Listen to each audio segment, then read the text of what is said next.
BBA TV সংবাদের সাথে আছি কামরুজ্জামান। প্রথমে জানিয়ে দিচ্ছি গার্ডিয়ান লাইফ ইন্স্যুরেন্স সংবাদ শিরোনাম। নন লাইফের এজেন্ট লাইসেন্স স্থগিত করতে প্রস্তাবনা চায় আইডিআরএ। বন্ড ব্যবস্থাপনায় বড় পরিবর্তন আনছে এনবিআর। একনেক 16,000 কোটি টাকার 18 প্রকল্প অনুমোদন। গোল্ডেন সনের প্রথম প্রান্তিক প্রকাশ। শুনছিলেন সংবাদ শিরোনাম, এবারে বিস্তারিত। জীবন অনিশ্চিত, তাই সময় মতো জীবনের ডাক শুনুন।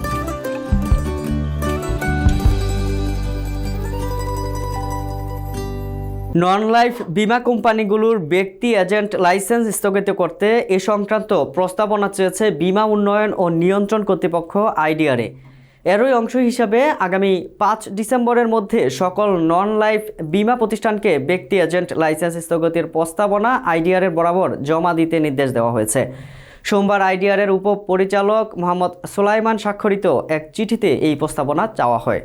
আইডিআরএর জারি করা চিঠিতে জানানো হয়, প্রস্তাবনা পাওয়ার পর নন লাইফ বিমা খাতে ব্যক্তি এজেন্ট কমিশন সম্পূর্ণরূপে বন্ধের বিষয়ে আনুষ্ঠানিক প্রজ্ঞাপন জারি করা হবে।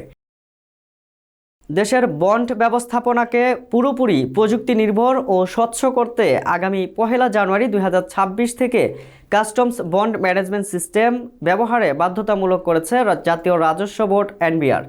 সোমবার এ সংক্রান্ত একটি পরিপত্র জারি করেছে সংস্থাটি। এনবিআর জানায়, বন্ডেড ওয়্যারহাউস লাইসেন্সধারী রফতানিকারক প্রতিষ্ঠানগুলো কাঁচামাল শুল্কমুক্ত আমদানির জন্য যে ইউটিলাইজেশন পারমিশন নেয়, এখন থেকে সেই অনুমোদনের পুরো প্রক্রিয়াই অনলাইনে সম্পন্ন করতে হবে। নির্ধারিত তারিখের পর থেকে সিবিএমএস ছাড়া অন্য কোনো মাধ্যমে ইউপি ইস্যু বা সংশ্লিষ্ট সেবা দেওয়া হবে না।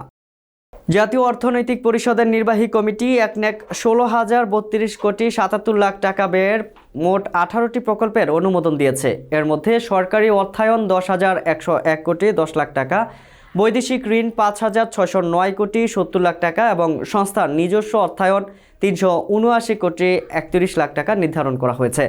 সোমবার শেরেবাংলা নগরে এনইসি সম্মেলন কক্ষে অনুষ্ঠিত সভার প্রধান উপদেষ্টা ও একনেক চেয়ারপারসন ডক্টর মোহাম্মদ ইউনুসের সভাপতিত্বে এ অনুমোদন দেওয়া হয়। অনুমোদিত 18টি প্রকল্পের মধ্যে 13টি নতুন এবং 5টি সংশোধিত প্রকল্প। পুঁজিবাজারে তালিকাভুক্ত কোম্পানি গোল্ডেন সন লিমিটেড গত 30 সেপ্টেম্বর 2025 তারিখে সমাপ্ত প্রথম প্রান্তিকের অনিরীক্ষিত আর্থিক প্রতিবেদন প্রকাশ করেছে। রোববার অনুষ্ঠিত কোম্পানিটির পরিচালনা পর্ষদের বৈঠকে চলতি হিসাব বছরের প্রথম প্রান্তিকের অনিরীক্ষিত আর্থিক প্রতিবেদন পর্যালোচনা ও অনুমোদনের পর তা প্রকাশ করার সিদ্ধান্ত নেওয়া হয়। কোম্পানি সূত্রে এ তথ্য জানা গেছে। সংবাদ শেষ করব, যাওয়ার আগে শিরোনামগুলো জানিয়ে দিচ্ছি আরও একবার।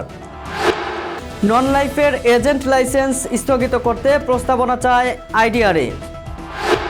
বন্ড ব্যবস্থাপনায় বড় পরিবর্তন আনছে এনবিআর। একনেক 16,000 কোটি টাকার 18 প্রকল্প অনুমোদন। গোল্ডেন সনের প্রথম প্রান্তিক প্রকাশ। বিবিএ টিভি সংবাদ এ পর্যন্তই। সর্বশেষ সংবাদ জানতে ভিজিট করুন YouTube/BBA TV এবং ফেসবুকে লগ ইন করুন Facebook/BBA TV। এছাড়াও আমাদের ওয়েবসাইট ভিজিট করতে পারেন www.bbatv.news। এতক্ষণ সঙ্গে থাকার জন্য ধন্যবাদ।